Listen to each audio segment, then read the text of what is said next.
அதே ஒரு நம்பிக்கை வாக்கெடுப்பின் போது நான் பேசும்பொழுது குறிப்பிட்டு பேசினேன். ஆளுநர் வருவாரு, ஆளுநர் உரையின் மீது வந்து பேசும்போது தமிழ்த்தாய் வாழ்த்துக்கு முதலிடம் கொடுங்க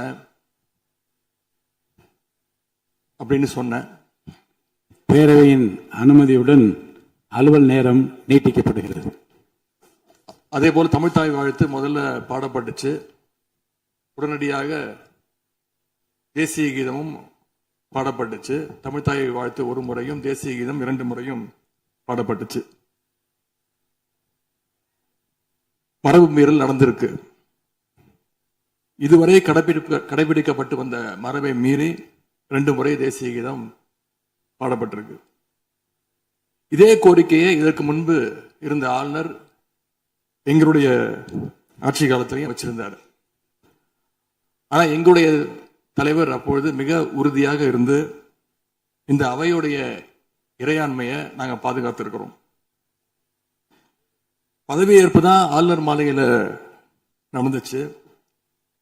அங்க அவர் கேட்டுக்கொண்டபடி தேசிய கீதம் வந்தே மாதரம் எல்லாம் பாடினாங்க.